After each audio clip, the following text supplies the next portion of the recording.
Kiyosaki anasisitiza umuhimu wa kujua ni wapi pesa zako zinaenda.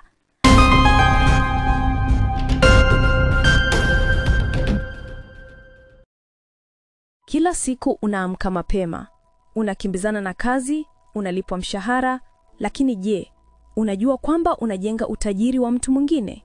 Na leo tena tunaendelea na kitabu cha Rich Dad, Poor Dad cha Robert Kiyosaki. Karibu.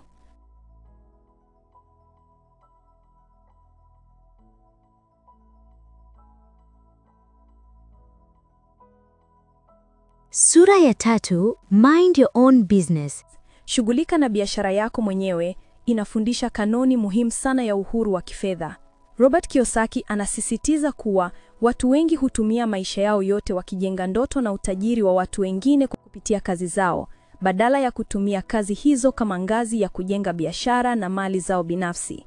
Anasema, tatizo kubwa si kuwa na kazi, bali ni kubaki kuwa mtumwa wa kazi hiyo bila kuwa na mpango wa kujenga kitu chako. Katika sura hii, Kiyosaki anatueleza kwamba kujishughulisha na biashara yako mwenyewe haimaanishi lazima uache kazi yako leo, bali inamaanisha kutokuwa tegemezi kwa ajira pekee. Wakati unafanya kazi ya mtu mwingine, unapaswa pia kuwa unajenga msingi wa biashara au mali zako binafsi zinazoweza kukuingizia kipato hata kama hutafanya kazi kila siku. Watu wengi hudhani wana usalama kwa sababu wana kazi nzuri na mshahara mzuri, lakini ukweli ni kwamba mshahara hutoshi kujenga uhuru wa kifedha. Kazi inalipa bili, lakini mali, assets, ndizo zinaunda utajiri wa kweli. Kiyosaki anasema kwa tofauti kubwa kati ya matajiri na watu wa kipato cha kati ni namna wanavyotumia muda wao na kipato chao. Watu wa kipato cha kati wakipata mshahara huanza kulipa madeni, bili na kununua vitu vya kifahari vinavyotumia pesa badala ya kuleta pesa. Wakati huo huo, matajiri hutumia kipato chao kujenga au kununua vitu vinavyozalisha kipato, kama biashara, mali isiyohamishika, hisa au leseni za ubunifu. Wanaweka nguvu kwenye kujenga asset column yao, wakati wengine wanahangaika na income statement tu. Hapo ndipo siri ya uhuru wa kifedha inapoanza, sio katika kazi, bali katika kile unachokifanya na kile unachokipata. Mfano rahisi ni wa mtu anaitwa Asha, ambaye ni mfanyakazi wa hoteli. Kila mwezi anapopokea mshahara, anaamua kuweka akiba ndogo badala ya kutumia kila kitu. Baada ya muda, ananunua mashine ya kutengeneza juisi na kuiweka sokoni. Mashine hii inaanza kumuingizia kipato kidogo kila siku bila yeye kuwepo. Kadri muda unavyopita, anaongeza mashine nyingine na biashara yake inakuwa. Kwa muda mfupi, Asha anaanza kutambua kuwa kipato chake cha upande wa pili kinamruhusu kuishi kwa uhuru zaidi. Hapo ndipo Kiyosaki anasema, anza kujenga kitu kitakachokuletea pesa, si kitu kinachotumia pesa zako. Sura hii inatufundisha pia tofauti kati ya kazi na biashara.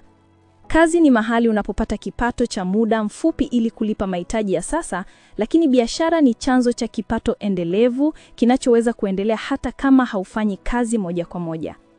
Watu wengi hufikiri kuwa wana biashara kwa sababu wana cheo kizuri au mshahara mkubwa. Lakini kwa kweli, wanajenga biashara za wengine. Hata kama una ajira, unapaswa kuwa na mawazo ya kibiashara, fikra za kujenga kitu chako. Kiyosaki anasisitiza umuhimu wa kujua ni wapi pesa zako zinaenda. Badala ya kutumia muda mwingi kuongeza mapato tu, tumia muda kujenga mali zinazokuletea mapato ya kudumu. Hisa, mali isiyohamishika, leseni za ubunifu au biashara ndogondogo ni njia za kujijengea misingi ya uhuru wa kifedha. Anasema wazi kuwa hakuna mtu aliyewahi kuwa tajiri kwa kutegemea mshahara pekee. Utajiri unajengwa kwa kuwekeza katika vitu vinavyozalisha pesa. Kwa hiyo, somo kuu la sura hii ni kwamba kila mtu anapaswa kuanza kujenga biashara yake mwenyewe, si lazima iwe kampuni kubwa, bali iwe kitu kinachoweza kukuingizia kipato bila wewe kuwepo muda wote. Kadri mali zako zinavyoongezeka, ndivyo unavyokuwa uhuru zaidi kifedha. Hii ndiyo roho ya sura ya 4, kujifunza kutumia ajira kama daraja, si kama lengo, na kuanza kujenga misingi ya maisha ya kifedha yenye uhuru na uthabiti. Huu ni wakati wako wa kubadilika kifedha. Tufuatilie na subscribe leo ili usipitwe na maarifa ya kujenga mali na biashara binafsi. Tupe maoni yako kwenye comment. Hadi muda mwingine. Bye bye.